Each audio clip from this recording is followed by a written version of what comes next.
Good afternoon, everyone. Welcome to the culinary scene for today's ownership experience covering the Wolf Convection series ovens. Whether it's an E series, M series, or dual fuel, that's what we're here to learn about today. I am Chef Ben Davis, executive chef at the Roth Living Showroom here in beautiful Denver, Colorado, welcoming you to today's event. We're so glad that you could join us to learn the use and care techniques for these wonderful appliances. So just a couple of housekeeping points before we get going on today's event. First and foremost, the link that you use to attend today's live stream session will also be your link to review a recorded version of today's class. So should you need to refresh your memory on something that gets covered in today's event, please use this same link and it'll take you straight to that YouTube recording so you can view it in the future.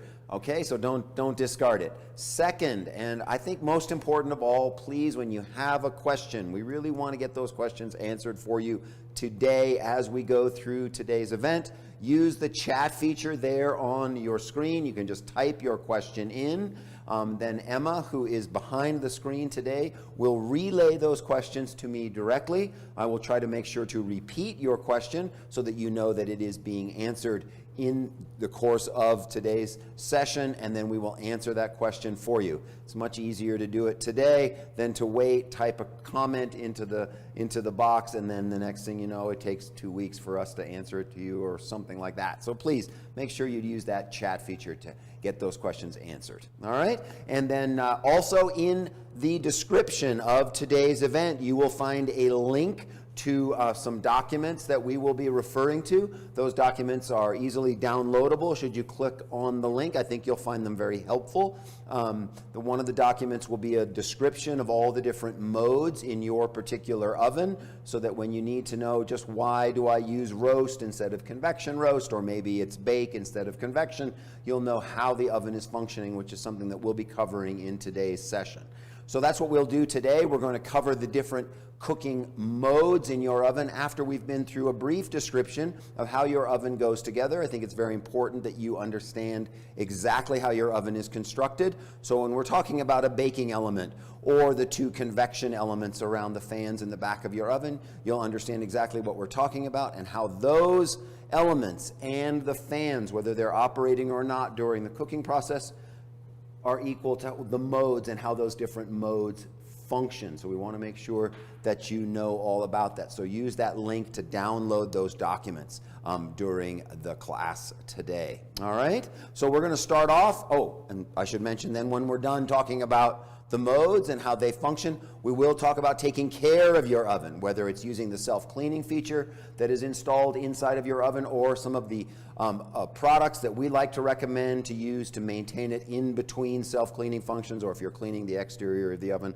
we want to make sure you know what we like to recommend for taking care of those products. And then remember too, we'll have some recipes prepared for you. If you do need any of the recipes that are made in today's class, just drop us a note and we will be happy to send you copies of some of these recipes. But it's a great way to learn about your oven is to use the cookbook that was included with your oven, whether it's mastering an E series, an M series, an induction range. We want to make sure that you use any of those cookbooks because those recipes are tried and tested by the chefs there at Sub-Zero in Madison. So we want to make sure that you're using those cookbooks as well. All right, so let's talk in the beginning about how your oven goes together, how it's constructed, because this is going to be applicable to any of our various models of oven, whether it's an M series wall oven, an E series wall oven, or perhaps you have one of the dual fuel ranges or an induction range. All of the oven construction in all four of those platforms is going to be the same in terms of how it goes together and therefore how the modes operate inside of your oven. And that's very important when we talk about the modes, because those 10 different cooking modes in your oven, right, allow you to select the proper way to cook various different items. Obviously, we can all kind of agree probably that roasting a prime rib, right, is very different than, say, baking a bundt cake, or perhaps making a souffle, or doing a nice braised lamb shank, right? We want to know that there's different ways that we should be cooking in the oven. Even though the appliance is the same, we want to apply the heat and the convection fans differently in order to achieve optimal results when we come out, because we want to be able to predict those delicious results. So we need to talk about those modes, and the only way to talk about the modes is to talk about how your oven goes together. So behind me on the wall, an E-Series double wall oven, right? So we can use this as a model, but it will apply across all of the different platforms, right? So let's just talk about how a convection oven built by Wolf goes together, right? You have 4 individualized heating elements in your oven. The primary element, the one we're most familiar with, is the one below the floor, the baking element, right? This element is employed in a number of different modes when we're cooking in the oven. So it's very important to recognize when you know that the mode is employing the baking element that we want to keep everything off of the floor of the oven, right? There is nothing that really is permissible to go onto the floor of the oven should you want to make sure that your oven maintains its look and its appearance, interior. You want to make sure it looks beautiful all the time. So we don't want to put anything on the floor because that very powerful element will cause things to either stick to the floor like aluminum foil or even some forms of those silicone mats. They might actually stick because that oven is so powerful. That element is so powerful, so because they stick, then you can't get them off, then your oven kind of looks less than perfect and you're very sad. So don't put anything on the floor of the oven at any single time, right? That's very important when that baking element is employed in one of those cooking modes. So that's your primary element, the bake element. The other element that we're all familiar with that we've had in ovens past, right, is our broiling element, which is recessed up into the ceiling of the oven. Obviously, we use the broiling element at 100% power when we are broiling, when we're cooking a nice piece of fish, or maybe we're broiling a steak or something like that. We want to know that that broiler element is engaged fully when we're doing that. However, in other modes in your oven, some oven modes say like convection roast or the roast mode, that broiling element is employed to a lesser extent. We want to make sure we know this, and as we go through the different modes, you'll understand what I'm talking about a little more clearly, but that broiler element may be employed, so we want to make sure that we're not putting anything too close to it because we're going to burn something if we're a little bit too close. So know that that broiler element is not just employed when we are broiling. Other modes use it as well. And then the other 2 elements in your oven are behind the back wall, depending on the model of your oven. You can either see the fans, or perhaps in an M series or in some of the dual fuel or induction ranges, those fans are hidden behind the back wall. You can't see them. But just know that around every single element in your oven, in the back, around the fans, there are elements of their own. Those 2 elements, when used together, right, provide the same amount of heat and power as does the element below the floor. So we can create just as much heat, just as much baking capacity by employing those 2 elements around your convection fans, right? So just know those 4 elements can be used in concert together in addition to the fans at times to create the different oven cooking modes, all right? So hope we're all clear about that. 4 elements, 2 fans, all of which equal the 10 different cooking modes when we use them in different combinations. Now, in all Wolf ovens, you'll notice that there are numbers up the side of the oven frame, 1 always being the bottom, 6 always being the top. So when we talk about rack position, when we're talking about the middle third of the oven, we always know we're counting from bottom to top, so we can easily divide our oven into 3 equal quadrants, lower, middle, and upper, each of which is going to supply the perfect area for baking in different cooking modes. So just familiarize yourself with that and know that you have 2 different types of oven racks in your oven, right? The one that we're all familiar with, the very basic oven rack like this one here at the top, just has these 2 small balls at the back. We know them as detents. They help keep the rack from falling out of the oven, keeping it stable when you're using it. You're going to have 1 rack like this. If you have an M series oven, you're going to have a rounded back to your oven rack, but you're still going to have the same number of individualized racks. So you'll have 1 of this standard oven rack easily inserted into the oven by just aligning it on the position that you would like and then sliding it back. The other style of rack that you have in all the ovens is what we call a full extension glide rack. It comes on these wonderful ball bearing glides that allow you to easily extend the rack from the oven so that you can work on it, you can move it if you need to, you can add ingredients, you can baste, you can do all sorts of different things. However, at times this can be a little tricky to replace or remove when you want to change the oven rack position, so we want to just go through that very quickly. When you want to extract the rack from the oven, pull it out fully so it's fully extended, grip it firmly by the back of the rails, just where it attaches, then lift it up slightly, about a ½ inch, and then roll it out, slide it out of the oven, and you'll notice that these two rails are extended. You do not want to try to replace the oven, or the rack, excuse me, in the oven when these are extended. Simply close it all the way, and then grip it, excuse me, by these two small L-shaped tabs that are located at the front. Just hold it so that those racks won't extend when you try to replace it in the oven. Then decide which rack position you would like to choose, 1, 2, 3, through 6, and then align that little guide that's on the bottom of the rail on that rack position.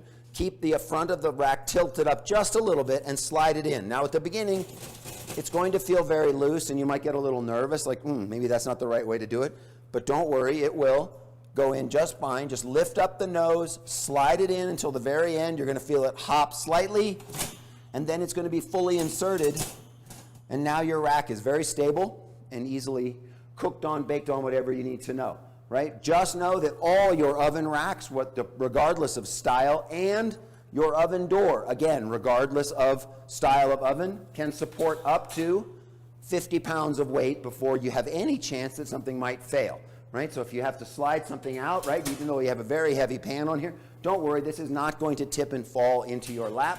The other thing you can remember is that should you need to place something on the oven door for even a prolonged period of time while you're working with it, don't worry, it's not going to make the oven door fail, so up to 50 pounds, all right? So again, quick review, 4 different elements, 2 fans, 1 through 6, bottom to top, 2 types of oven racks, and place your oven racks in whatever arrangement you would like. I'm going to put mine in the odd numbers, so 1 through 6, or excuse me, 1, 3, and 5. That's where we've got our racks placed now, all right? So you can see on this E-Series, here is your control board, right? Very, very simple. Everybody's control boards are a little bit different, but they all function in the same way. You're going to select the individualized mode that you would like to cook in, then select temperature. Then you'll either press start, or you can just wait for a few seconds and it will begin automatically, all right? In this case, we're going to set our convection oven in the convection mode. So we're just going to touch CONV over here. I want to bump my temperature to 375 degrees Fahrenheit. Once I've done that, I just press start, enter, and now my oven is in preheat mode. Know that with your Wolf convection ovens, to preheat the oven, the fans will always be turning, and we will be helping to preheat the oven in the most rapid way possible by using that fan assist. You should expect that regardless of which mode you are cooking in, you should take approximately 12 to 15 minutes to preheat your oven to 350 degrees. However, to temperatures in excess of 400 degrees, you should expect a slightly longer preheating time because in a Wolf oven, we are not simply preheating that ambient air temperature in your air cavity. We are preheating the temperature of the walls surrounding the oven so that you have more uniform and consistent heat when you go to bake in it. That being said, to get to 400 degrees, going to take a little bit of time. If you're going to get to 550, if you want to bake some pizzas or something like that, it's going to take an even longer period of time. So plan for this in the future. When you are going to heat to those higher temperatures, give yourself at least half an hour, and even longer at those temperatures in excess of 500 degrees. You may be looking at 45 minutes to an hour to preheat that oven all the way to 550 degrees. Particularly if you have a bake stone inserted in the oven, it's going to take a long time to preheat that oven. So give it the time. But remember that because of the consistency of the heat in the oven, because of the walls being hot, you're going to get much more uniform baking and even cooking because of those walls being heated. You'll also know that when the oven is off and it is cooling down, it will take a prolonged period of time to cool the oven completely because of those walls being hot. So just remember, that's one of the hallmarks of a Wolf oven, to give you that more consistent baking time and baking environment. We want to make sure that we heat everything very evenly. So as we're preheating, you'll notice on the panel, you'll see the temperature rising until it reaches, then it will give you an audible chime and tell you it's time you can insert the food. In some cases, however, you don't need to preheat before the food is inserted in the oven. Great examples of that might be when roasting a prime rib or maybe roasting a whole turkey. You're not going to ruin it in the first 15 minutes during the preheat time. You're just not going to do it. So you can insert food into a cold oven and allow the oven to preheat while the turkey is in there, because it's not going to get ruined in those first 15 minutes. So you can put it into a cold oven. You don't need to wait for the preheat. Obviously, when we preheat is when we're baking, most frequently cookies, cakes, things like that. We need to insert those items into a hot oven, so we want to make sure that we fully preheated prior to doing that. So we're going to preheat in convection mode, and when we talk about modes, we're talking about a combination of where the heat is coming from and whether the fans are operating during the baking or cooking cycle, all right? Now, when we have two different types of modes, general modes in your oven. We have what we call still modes, and in your oven, a still mode would be identified as bake, roast, stone, proof, and warm. Those are all modes where there is no fan activity during the cooking process, right? So once the oven has reached preheat temperature, the fans will shut off completely and they will not run again whilst you are in the baking or cooking process, okay? Those are still modes. Again, bake, roast, stone, proof, and warm.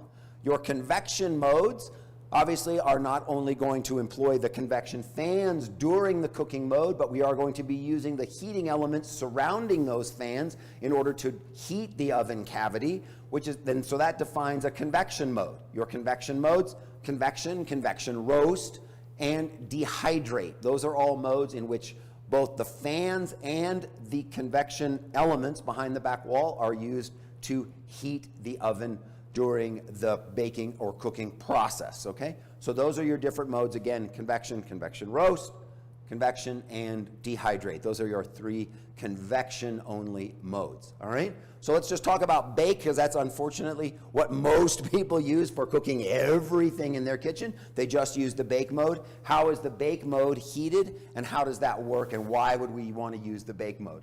So this is an example of that document which you can download, and on this document you will see on this side of the sheet are all the different cooking modes in your current M, E, or dual fuel range or induction range. You'll see the different modes.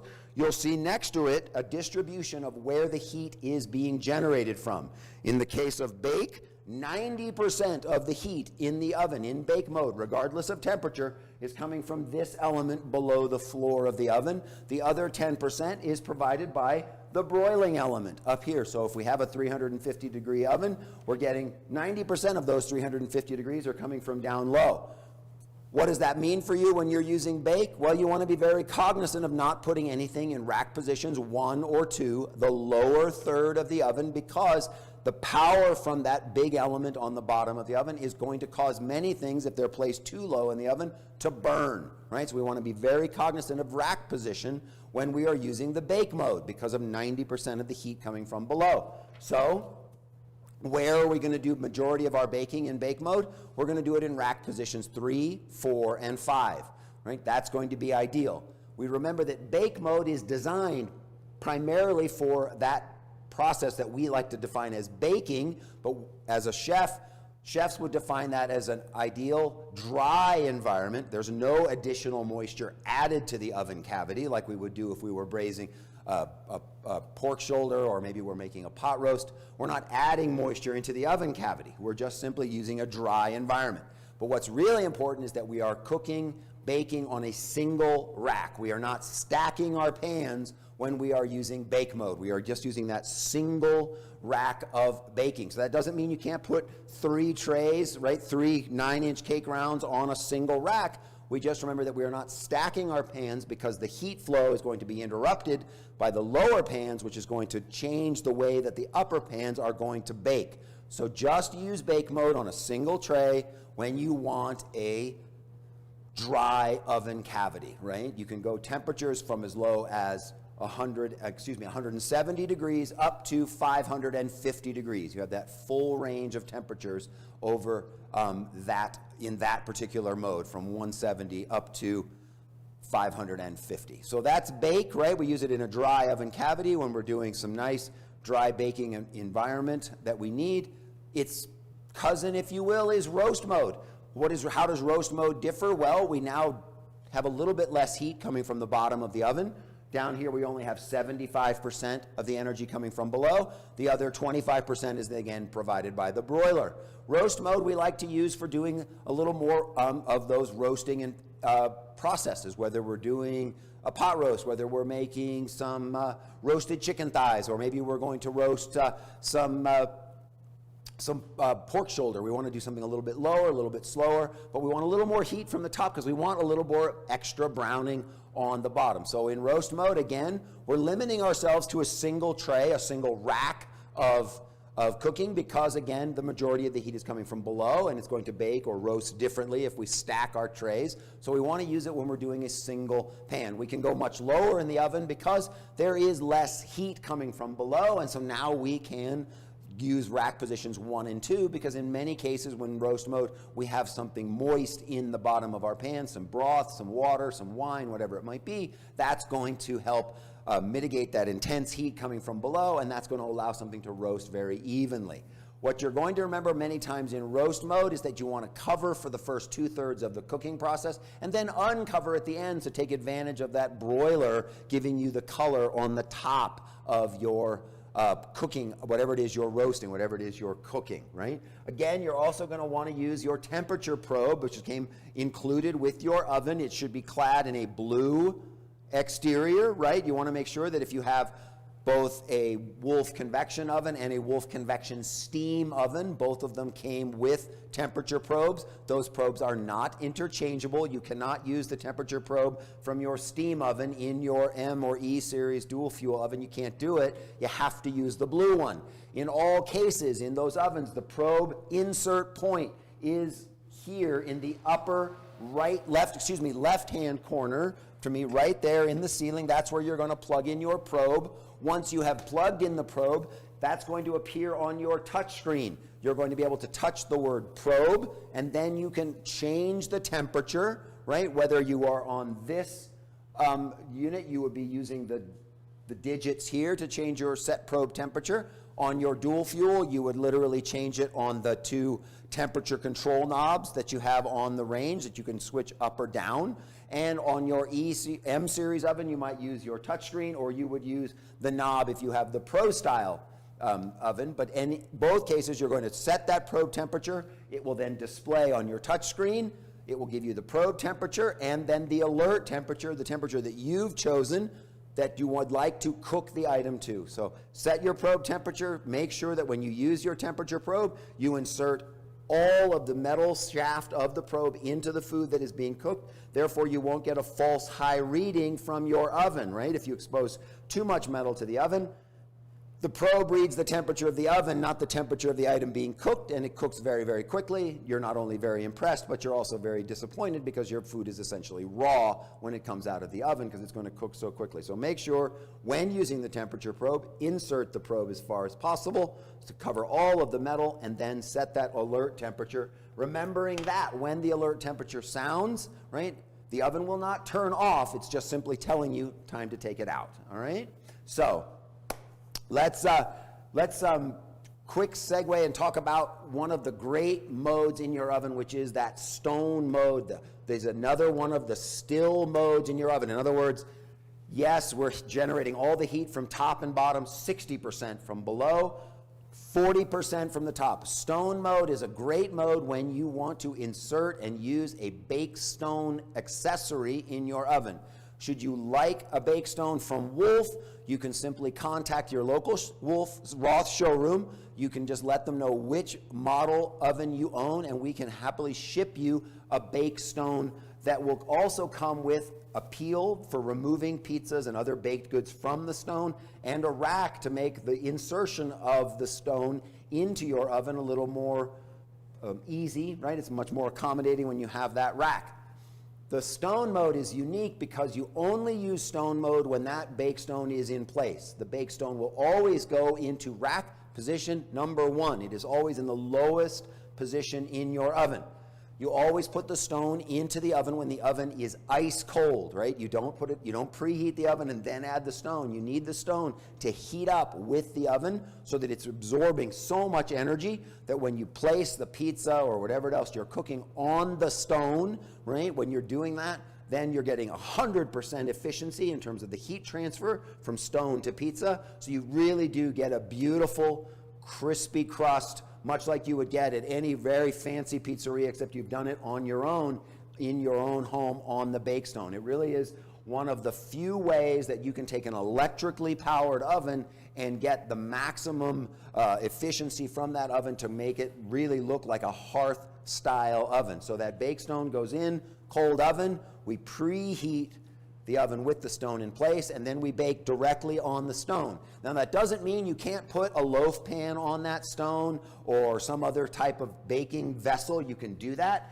You just always want to remember that because that stone is holding so much heat and so much energy that it's going to brown the bottom very quickly. So just keep that in mind and adjust your temperature accordingly when using the stone, because that heat transfer is so efficient that if you have it too hot, it could burn the bottom of your pan. But you can definitely bake loaf pans or other types of baking vessels on the stone directly and get really nice oven spring, really fun way to bake using that bake stone. So I would recommend that if there's any accessory that you would really, I think, value the most for the use in your oven would be that bake stone accessory would be really great. Now you don't have to buy the Wolf bake stone. If you have a bake stone already from another oven that you've used in the past, you can certainly use that in your oven. Just make sure that you place it in rack position number 1. You use the stone mode so that you get that full effect of the heat from the below, and then the 40% of heat from the broiler.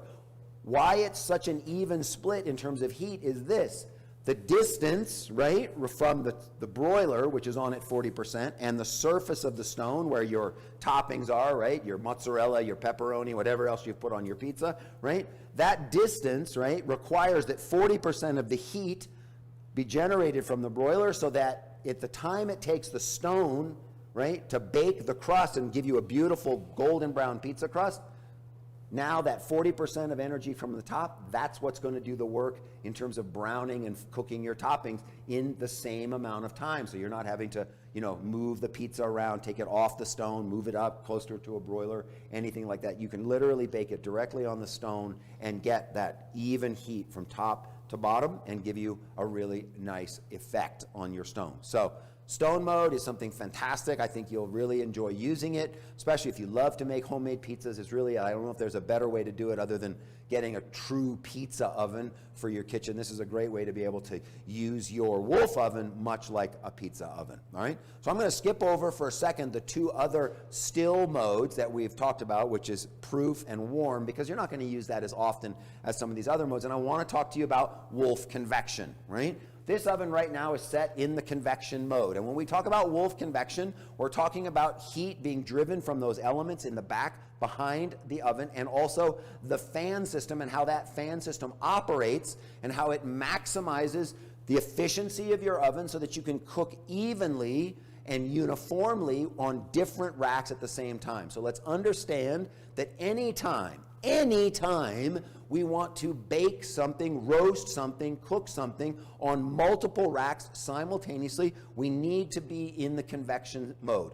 Period, end of story, right? You can use convection for single rack baking or cooking, but and that's your choice, you can decide whether or not convection is going to work for you in that particular process. However, when you are going to bake on multiple racks, we have to be using convection in order to get the most consistent results top to bottom. But one of the unique things about a Wolf system is because of the way the fans circulate the air, and they do that in such a way that the air during the process of cooking is never still. It is never in the same pattern for longer than 20 or 30 seconds. It's always changing the way the air is being circulated. That reduces the number of hot spots or the potential for hot or cold spots to almost zero. And because the air is never static, we can cook 2 items simultaneously that we might never put in the oven together. A great example of that might be this, right? So here I have a blood orange tart, right, ready to go into the oven, and I have a tray of, well, smoky bacon, right? Most people aren't going to cook these two items together because they just don't want their tart to have any of that smoky residue flavor from the bacon. But because I'm using Wolf Convection, now I cannot worry about that. So I'm going to take my tart and place it here in rack position number 1. I'm going to take my bacon, I'm going to place it in rack position number 2, or number 3, excuse me, and I'm going to let them cook together. So long as the two items that are placed in the oven can tolerate the same amount of heat, in other words, 375 degrees, then they can be baked together. You don't want to put two things in the oven that is one that needs 250 and one that needs 400. You can't split the difference and say, well, the 325 is going to be the best way, because you're not going to get the same results from both. But if the two items can be baked at approximately the same temperature, then you're fine to go with that and use convection so that you're not worried about crossing flavor one from the other. All right, so very nice with Wolf Convection. We use it when we bake on any number of multiple racks, whether it's 2, whether it's 3. If you have 2 ovens, you might even be able to sneak 4 racks in there and get 4 at the same time, because again, that system is so sophisticated that it is going to allow you to get really great results when using the convection system because of the way the air is circulating, so very uniform, right? You don't have to spin the pan, you don't have to turn it around. So just keep that in mind. You're not going to have to play with your pans whilst it's baking. You don't have to set a timer for a halfway and then do some spinning or changing. You don't need to do that, right? So a few things about convection. For those of you especially who live here in the Rockies, if you live above, say, 4,500 feet in elevation and you've been consistently, dealing with baking issues because of the elevation where you live or something like that, and you've heard some of the things about using convection, right? And you're thinking, oh, if I use convection, I have to do 3 things that are going to be sort of very important to remember. The first, and that everybody talks about, is that when you use convection, you should automatically lower your temperature. Well, for those of us who live up here at elevation, I would not recommend lowering the temperature when you are baking something, because at altitude, at elevation, right, that's what's going to kind of rule the day. That atmospheric pressure that's being exerted downward on the surface of your baked good, right, that is not going to be impacted by the use of convection or the non-use of convection. So you don't want to change the temperature in your oven because you're accommodating for the fact that you're using convection. I recommend that if you are baking at altitude, you should not lower the temperature regardless of what the people tell you about using convection. Just don't lower the temperature. If your Aunt Margaret from Cape Cod told you you're going to bake this quick bread at 350 degrees, then if you're using convection, you're still using 350. You want to make sure that you don't allow altitude any more sway over the food that you're baking by lowering the temperature. The second thing is you should always check your food early in the baking process or the roasting process when using convection. This is true because your oven is more efficient. It is transferring the heat in a more efficient way. You should check your oven, your timer, set it for a shorter amount of time, maybe 20%, maybe 25%, depending on what it is you're cooking. But really, you should always be checking stuff early because your oven is going to be more efficient in how it transfers the heat. So when using convection, you should definitely make sure you check it early. And then remember as well that because the air is circulating and it is a more efficient environment, your food will brown a little bit faster, right? So just keep that in mind.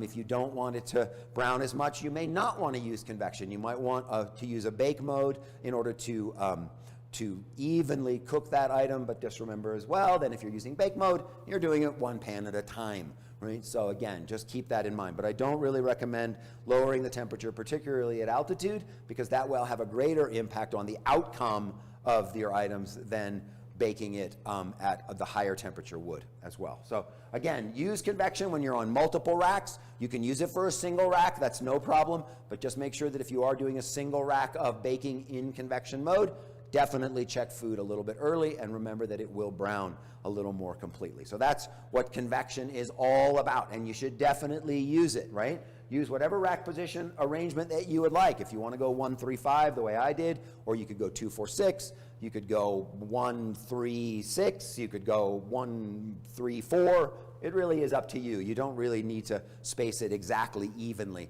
to get the most uniform results. It will definitely function well without it. All right, so that's what convection is all about. Convection roast, on the other hand, is a great mode when you are also doing a single item of something. And the reason that we say we only want to use convection roast when we're doing a single item is because in convection roast mode, 75% of that heat is coming from the back of the oven, from that back wall, from those two convection fans and elements, not from the floor of the oven. The other 25% is coming from the broiler. So if we use a single roast, if we're roasting a prime rib or some tenderloins, or maybe we're doing, some racks of lamb, or we're doing a Thanksgiving turkey, something like that, we want to make sure that we're getting the maximum circulation of air around that item so that it browns very evenly and very consistently. And also, we're using the broiler to give that extra browning, that extra crisping, that extra shine to whatever it is we're baking, right? That's what's important about convection roast. So that's why we use convection roast on a single tray. Again, single rack of roasting or baking. Remember that convection roast is the mode you use when you want to cut the time as much as possible, because the way the fan system is running, it's making the oven even more efficient in terms of how quickly it's going to cook something. And so you want to make sure that you're going to use convection roast when you want it to look spectacular, but also you're going to be using that temperature probe to make sure that internal temperature is dialed in so that you get the perfect degree of doneness for your prime rib or your turkey, whatever it might be. You want to definitely use convection roast for that, because it's going to subject that item, that beautiful piece of meat or poultry, whatever you've got, to that intense heat for as short amount of time as possible, and that's going to give you a better looking product. So look here, we got Chef Gil is coming in from he just baked us a beautiful pizza. Look at this beautiful pizza, just came right off the bake stone there in the M series oven. So we've got a beautiful style artisanal margarita pizza. So you can just see how quickly that was, 6 minutes, Chef, right? About 5 minutes. So 5 minutes at 550 degrees in the oven. So that just shows you how quickly you can create a pizza in your oven in that bake stone. 550, 5 minutes, right? Just great. And then you don't have to make your own dough. You can go to your local pizzeria. Maybe they'll sell you some dough. You don't have to go through all the trouble that we do. We actually enjoy it, but you can bake it however you like it, but you can get a really, really nice pizza off of that stone. It really does make a huge difference to have that bake stone in place when you are using the Wolf. So that's just first thing that we've got turned out for you. I can already begin to smell my bacon. Now, is my bacon and my tart going to bake in about the same amount of time? Probably not. Right? So you just want to get an idea with this when you're using the convection mode, what's going to go first, right? My guess is in this scenario, the bacon's going to be done just a little bit in front of the tart, right? So, all right. So we've talked about our main convection modes. The last convection mode, before we swing back and talk about those last two still modes, is your dehydration mode. Now, you can use your oven just like a countertop dehydrator, right? It has the ability to dry out whatever it is that you want to preserve in your oven. You just want to make sure that whatever food you're using in the dehydration mode, you use one of these, use a pretty close wire mesh rack, just like this. Want to get it, lay your food right on it, and then this rack will lay right onto your oven racks. Now, what's different about dehydration mode? It has a more limited temperature range. I think it's 125 to 175 degrees Fahrenheit. But the big difference about dehydration mode is that the fans, your convection fans, they never shut off. They never turn off during the cooking process, right? You never have to think, oh, when I open the door, those fans are going to spool down. I'm not going to hear them running. No, they're going to run all the time. So if you're going to dehydrate something for 12, 24 hours, something that's really full of moisture, you want to really dry it out, those fans are going to run all night. They're just going to run. So what I recommend that you do when you use the dehydration mode, place your food on the rack, put the rack on the oven rack, and then crack the door just a few inches open. And if you want, just take an old wine cork or something like that, put it in between the frame and the door of the oven. That'll hold it open about that wide. That'll allow a lot of excess moisture to be taken from the oven very quickly, so your food will dehydrate a little faster and a little more evenly when you're allowing that to happen. So definitely use that as part of your preservation tools in your kitchen. It's a great mode for doing that. It's not going to be hot enough for doing things like meringues and stuff like that, but it's definitely hot enough for drying fruits, vegetables, jerkies, things like that, fruit leathers. You can do all sorts of fun stuff using that dehydration mode. And it'll, you know, if you have a countertop dehydrator, now you're freeing up some space on your countertop, which is always a good thing, right, when we do that. So that's the dehydration mode and the way that you would use it. In the still modes, again, back to those still modes, right? The other two modes that you're going to use pretty frequent, or not that frequently, but maybe occasionally, is going to be the proof mode and also warm mode.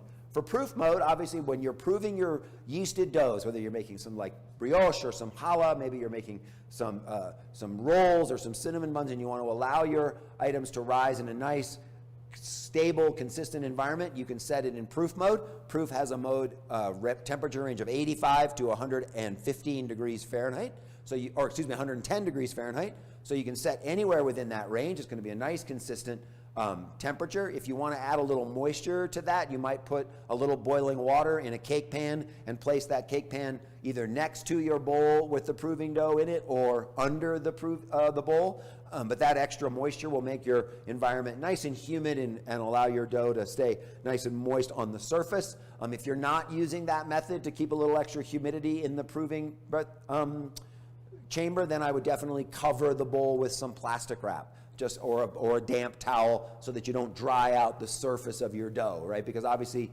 even at a low temperature like 92 degrees, you're still going to dry the surface of that dough if you don't cover it or you don't add a little bit of moisture to the oven itself.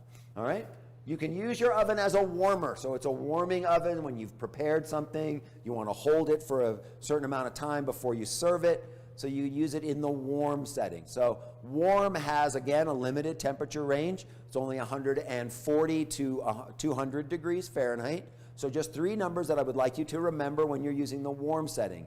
If you're just wanting to warm up your plates, your bowls, your crockery, whatever it might be for serving items in a nice warm dish, right? Then you definitely want to set your oven to 140 degrees. You don't need it any hotter than that to warm up those plates and bowls so that you're being served on a really nice piece of warm crockery, all right? So 140 for that. If you have items that you have simply just prepared, you just made a nice casserole or you made a stew or something that you would like to hold at a consistent temperature so it doesn't overcook, doesn't dry out, but it stays nice and hot and safe so that you can serve it when it's ready to be served, you want to set your oven to 160 degrees, and that's going to be an ideal temperature for holding food that was just prepared.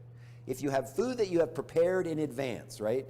So you made a casserole the day before, but you'd like to you want to warm it up to serve it at a nice serving temperature, but you don't want to double cook it, because double cooking it simply dries food out, right? In some ways it dries it out like a microwave dries it out, but we want to use our warm setting to reheat the food so that it comes out nice and hot like we just made it. So here's how I want you to do that. You take the item that you're going to prepare to rewarm. I want you to cover that dish first in some plastic wrap. Then I want you to cover that plastic wrap with aluminum foil. Then what I recommend that you do is take your temperature probe, insert it through the foil, through the wrap, into the food as deep as possible, right? So it's embedded in the food. Plug this in, set your oven to warm 200 degrees, set your probe alert temperature to at least 145. You could go 150 if you'd like, or 160. If you want to go 165, if you're a little concerned that it might have, you don't want to have any worries about anything growing in your food, then definitely set it to 165. Once the food has reached that internal temperature of 165 degrees, your food is beautiful and hot, evenly rewarmed, didn't dry it out, not double baked, because you can't bake anything again at 200 degrees. It's not going to double cook, right? So definitely want to use your probe when you're using the warm setting for that. So let's just have a peek here at how everything is cooking in our oven. So here's the base. Our tart is just setting up nicely, and here's our bacon, right? We're seeing it starting to crisp very evenly, very consistently. So you can see how you can easily accomplish this. Now, we can certainly smell the bacon here in the kitchen, but we know that that bacon aroma and all those flavors are not imbibing them, they're not coating the surface of our blood orange tart. So, all right. Okay. So, The other mode that you have on your Wolf, and this is a Wolf exclusive thing, is the Gourmet mode, right? So the Gourmet mode is that mode where basically, well, maybe you're not really sure. You don't feel confident about how you need to cook something, and you don't have the time to look it up on the internet or in a recipe book or something like that. You don't have a cookbook handy to do that, so you don't know how to do it. Well, maybe your oven knows how to do it, and that's what the Gourmet mode is all about. And the Gourmet mode is going to allow you to choose whatever it is you'd like to cook. You would simply, on this model, you would touch the word Gourmet. Once you do that, the Gourmet menu would come up, and that menu is going to give you a list of food categories: meat, poultry, fish, baked goods, one-dish meals, all pizza, things like that, right? All of those are going to be pre-programmed processes that are going to allow you to walk you through step by step by step to prepare that individualized item. So if you're doing some chicken breasts, or perhaps you're going to do a whole roasted chicken, it's going to walk you through the step by step exactly where you should place an oven rack, whether the oven requires preheating or not, where you should insert the probe, should it be required on that, and then it will tell you how the oven is going to actually cook that item in terms of its mode, its temperature, and then should there be a probe temperature associated with that, it'll say it will cook to this specific probe temperature, and then when it does that, it oftentimes tells you you should rest this item for a certain number of minutes after it has come out of the oven. Right? So the Gourmet mode will walk you through step by step by step. When you're using the probe, obviously there's going to be no timer associated with that, so they won't be able to time it. It's just simply going to cook to that internal temperature on the temperature probe. Once it's done that, it will then alert you, beep, beep, beep, tell you, okay, we've reached the temperature, and then you should take it out and rest it yourself. For items that don't require the temperature probe, and those are going to be mostly baked goods, whether you're talking about some tarts or some cakes, cookies, things like that. It can't know your recipe, so it's not going to be able to determine how long your recipe should bake for. So if you have a recipe for a particular type of cookie and you would like to use the Gourmet settings to bake those cookies, just rely on the temperature or the time that was provided in your recipe and simply program that into one of the two timers on your individual oven, so you are able to then track the cooking of that particular item. Should it, you would remember too, if the oven is using convection in any way, you should make sure to adjust that time accordingly. But in most cases, the time is going to be very true to what your recipe may have called for, so you won't be able to rely on the oven to come up with the time. You're going to have to input the time on any one of those baked goods, right? So when you're doing that. So that's kind of using that Gourmet mode. And I would recommend that you use it as much as you possibly can, because it really does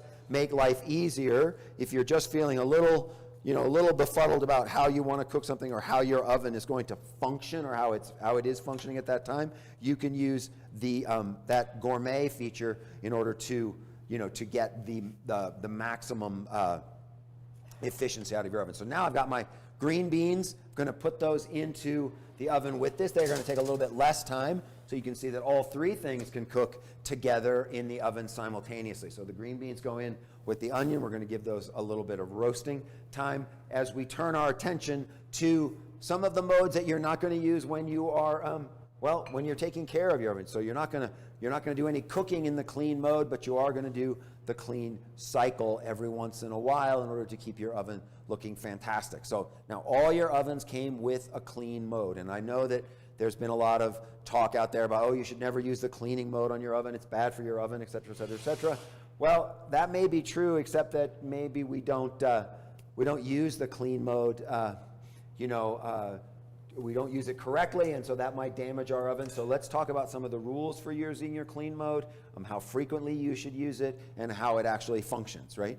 So first rule is, with your clean mode, you don't want to use it more than 5 times in a calendar year, right? So that could be once every quarter, and then maybe again after the holidays, if you want to do a time there right after the holiday season when you've done a lot of baking, a lot of roasting, you might need to clean it.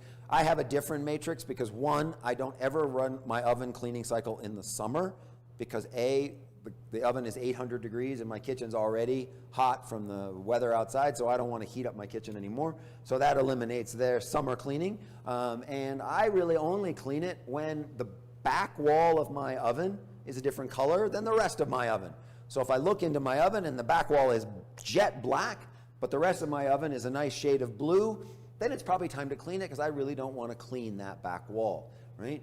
So I'm going to run my cleaning cycle. Just so you know, it's a pyrolithic cleaning process, which means your oven gets to a very high temperature. It literally cooks the stains off of it, and then they just literally vanish into the atmosphere. I don't know if that's good or bad for the planet, but that's the way it works.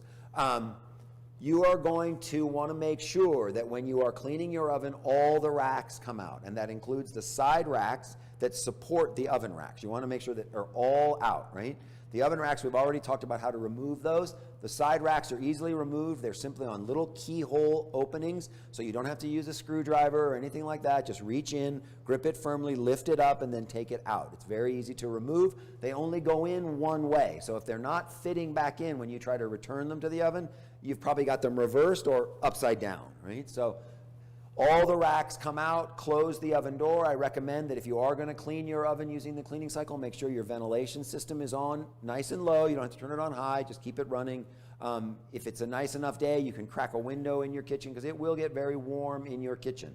Remember that if you have stacked ovens like these, right, or you have two dual fuel ovens next to, if you have a 60-inch dual fuel range, while you are cleaning one oven, you cannot use the other oven, right? You cannot do cleaning and then use the ovens right next to it or below it. You can't do that. So it'll heat up, it'll lock automatically the door, and then you will just let it clean. It will take 4 hours. It will then alert you, and then it takes about 35 minutes, 40 minutes to cool down, and then you can open up the oven.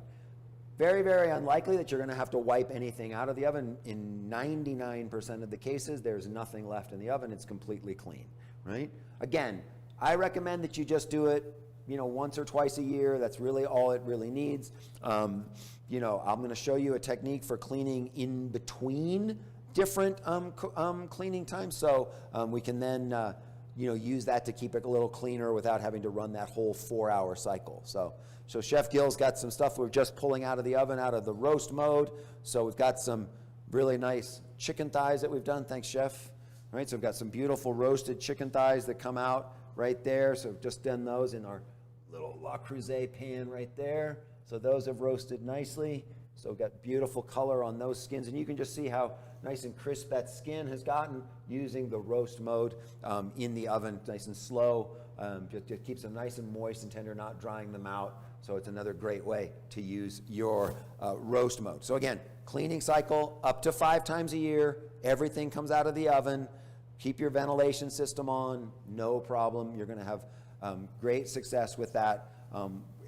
Again, I've cleaned all my ovens multiple times in a year. Never had any downside and any ill effects from cleaning the oven. Just remember too that you may hear a slight hum after the cleaning cycle has run or during the cleaning cycle. There is a cooling fan behind your control panel that runs during that cycle so that the items, the control board and the electronics there don't overheat, right? So that's why you'll hear that light hum in the back. But again, I only use it when I can not tell the difference. I can not see the back wall being blue anymore. It's completely black, right? So let's just check all of our items here. All right, so we're gonna slide this out. Okay, there's our crust. Our tart needs to just cool down so it can set, but that looks fantastic. So we're just gonna let that set right here, and that'll cool down a little bit. And our bacon is just starting to crisp just ever so slightly. So that's gonna be done here in just a second. All right, beautiful. All right, so let's talk a little bit about maintaining your oven in between those heavy-duty cleaning cycles, right? So maybe you have you baked something and you got a little spillage in your oven, and you notice that there's some stain on the floor, but you caught it pretty quickly. It just happened, and you looked down and you said, "Oh, I see there's a stain on the floor. What am I going to do to clean that?" Very easily done. you want to use either one of these two products. I think they're going to be completely safe for the cleaning of the interior of your oven. This is either the Barkeeper's Friend or the Bon Ami cleanser. Both of these are not abrasive enough to scratch the finish on your oven. They will not scratch, provided that you make sure you use only a few things to actually apply them. That would be either a blue or pink Scotch-Brite scouring pad. You don't want to use the green ones because the green ones will scratch your finish. So just use blue or pink. Very easy to remember that. Or if you like a little more whimsy in your life, you can get one of these little scrub daddies with their little smiley face. These are great as well. They will not scratch the appliance. One of the nice things about the scrub daddy is that because if you rehydrate under warm water, it's less abrasive than if you rehydrate it under cold water. So if you need a little extra power to scrub, just rehydrate this under a cold faucet and that'll give you a little extra scrubbing, but it won't scratch the interior finish of your oven or anything else, that for that matter, of your Wolf appliances on the surface, whatever it might be. It won't scratch it. You could also use the Barkeeper's Friend if you want. You can use one of these. It has a little bit of abrasive power, but it will clean, stains that aren't too badly baked on, so you can use that as well. There's also other uses for this that we'll come to in a second. But either one of these cleansers, when you catch that stain early, right, you can get it off with those without having to do too much, crawling around in your oven and doing a lot of heavy lifting. So those will work really, really nicely. All right. You're also going to want to use one of these two cleansers in conjunction with a razor blade to clean the interior of your oven glass, right? And the best way to clean the interior of your oven glass when it's been you built up over some time and you've done a lot of baking and a lot of roasting and there's a little bit of a film on there and you're having a tough time scrubbing it off because it's pretty much cooked on there by the heat of the oven. What I want you to do is when the oven is warmish, kind of cool, but not really, really hot and certainly not ice cold, is I want you to take one of these two cleansers. I want you to sprinkle a small amount in the center portion of the glass. Take a wet rag and make a paste with that cleanser and spread it across the entirety of the interior surface of the glass. Then when you've done that, I want you to come back with your scraper and literally just go in a singular direction across the glass. Just go in one direction across the glass with your razor blade. Then, so if you've gone horizontally first, go vertically the next time. So all of that accumulated grease and dirt has kind of balled up around two edges, and then come back with your wet towel. Wipe it clean, right? Once you've wiped it clean with the wet towel and you've got any residual of the cleanser off and any of the grease that you scraped off with the scraper, then you can come back and just use an ammonia-free window cleaner and just spritz a little bit on there and then polish it with your microfiber cloth. Just give it a nice shine. That's why you want to do it when the oven is warm and cool but not hot, and just give it a nice little shine. But that's a great way to maintain the interior of your oven glass so that you don't have that film of grease and dirt on the inside of the glass. So just use that technique for cleaning it. It really is the easiest way. If you scrub it with a scrubber, I'm not telling you that it won't. It might leave a little bit of a scratch somewhere, so just don't do it. Just use your razor blade and paint scraper, if you will, and then that'll be a great way to clean the oven glass. Okay, there's my bacon, all nice and done. So there we go. That's exactly how we like it, just like that. So we're just going to set that over here to the left. All right, let it cool for a second. All right.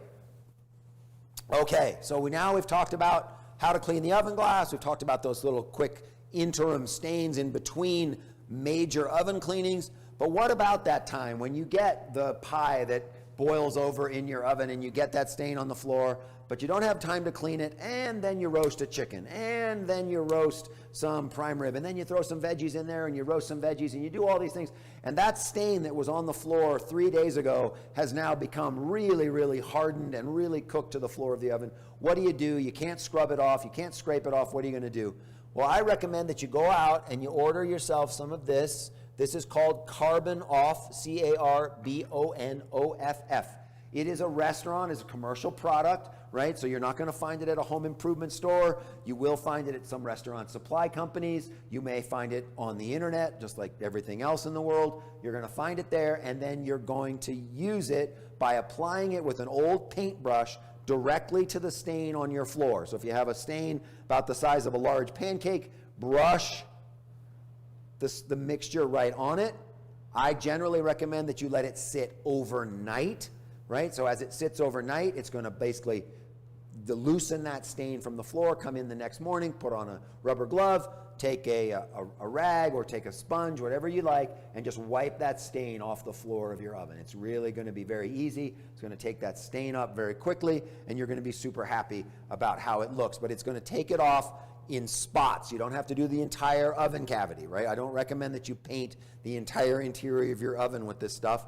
Use your self-cleaning feature for that, but when you have those little micro stains or even larger stains on the floor of your oven that are really set in on the floor, by all means then definitely use that to clean it. All right, so we've got our green beans that are starting to cook really nicely, getting a little bit crispy on the onions. Can you see that? We're going to add some radicchio. We've got some chopped up radicchio here that we're going to mix in, and then we're going to add some halloumi cheese. Right? We've got some cubes of halloumi. If you guys know, halloumi is the Cypriot cheese that you can put on your barbecue. You can put it on your griddle. You can just warm it up, and it's really fun to put in salads or on hors d'oeuvres, things like that. But we're just going to mix that in and just finish roasting these items with that. But remember what I said about the convection roast, right? So if we want to get a little more color on that, we're going to switch over from convection to convection roast. We're going to bump that temperature again up to 375. And we're going to start that. So what that's going to do, it's going to engage the broiler now at 25%. We're going to get a little more color on the top of our green beans. Okay? All right. So the one, I don't want to skip over the broil mode, but let's just give a couple things about broil right in your oven. So broil mode, as instead of having heat settings, right, like 450, 350, whatever it might be, it only has 3 settings. It has high, medium, and low, or 3, 2, 1.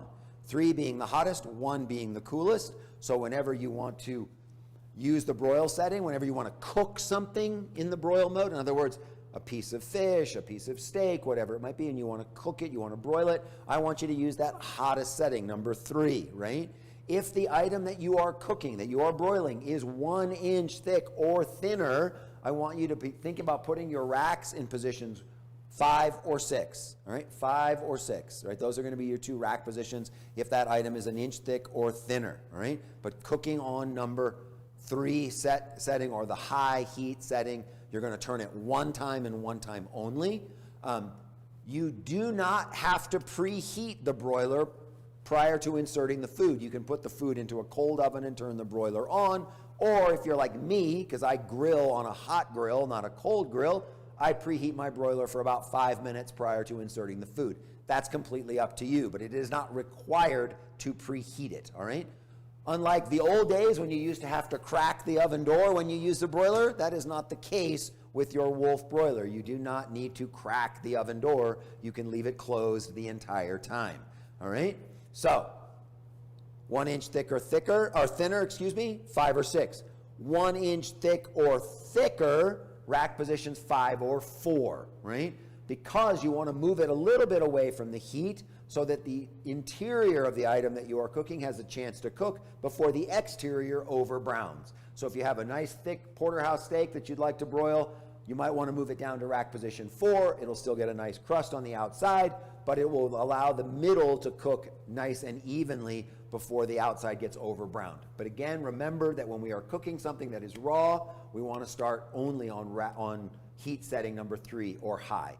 What do we use 2 and 1 for? Well, anytime you want to embellish something, you want to brown something, you want to crisp something, you want to melt something on the surface, you definitely want to use that setting 2 or 1 in order to just do that light garnishing or finishing of something as opposed to the actual cooking of a raw product and taking it to a cooked state.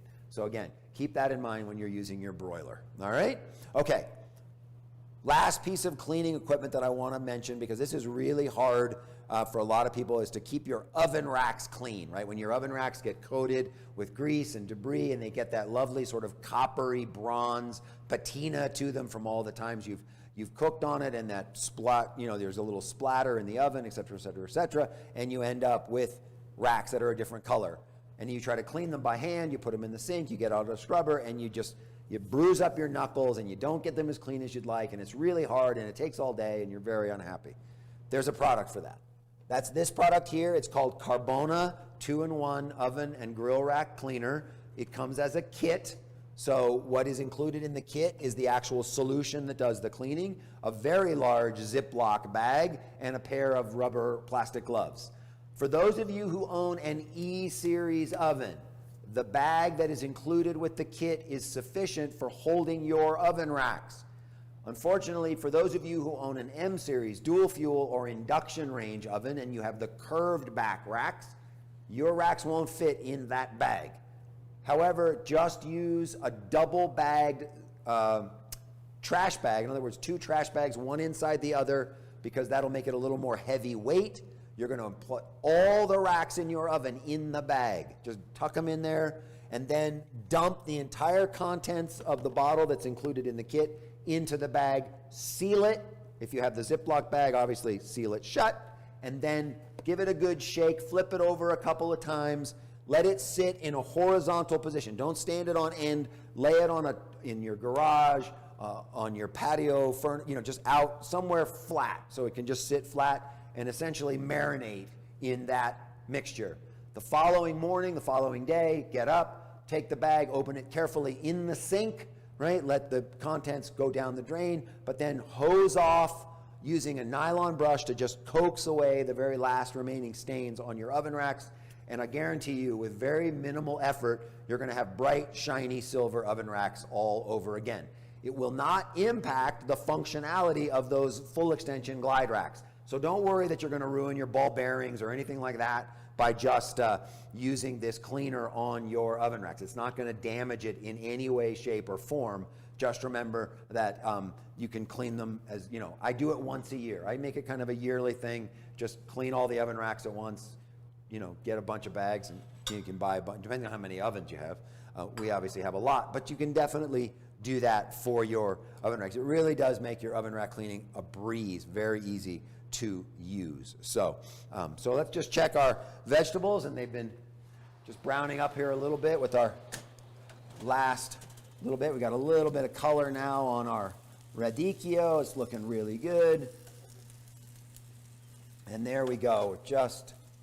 I think we're good. We're going to take these out.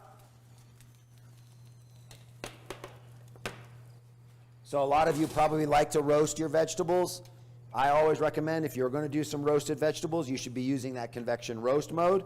Minimum temperature 400 degrees. Don't do, cooler than that, but 400 degrees I think is a great temperature for roasting vegetables, giving them some nice color. So we're going to squeeze a little bit of fresh lemon juice on these.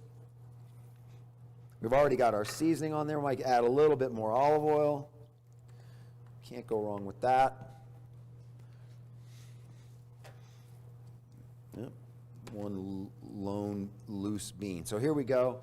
Got our vegetables with halloumi. We got our green beans with halloumi, radicchio, a little bit of onion, fresh lemon.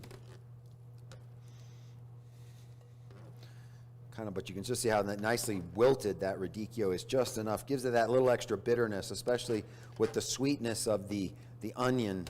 That's really a nice contrast. There we go. All right. So again, remember that if you have any more questions about the use and care of all of your Sub-Zero and Wolf appliances, the culinary scene here at Roth Living is really a great resource for you to come back, check it out, see things on use and care, but also recipe-driven content. This is a great place to come back. And also remember, if you have any other questions or concerns about your Sub-Zero, Wolf, and Cove appliances here in the Roth district, we're happy to help you out with our full line of customer service people here at the showrooms around the greater Midwest and Rocky Mountains. So Thank you again, everybody, for joining us today. I hope you found this helpful. Make sure that you download that sheet so you have a quick cheat sheet for knowing exactly what's happening in those different cooking modes in your oven. And again, come back and see us here again at the Culinary Scene for more great content on your great Sub-Zero Wolf and Cove appliances. Thanks, and have a great evening.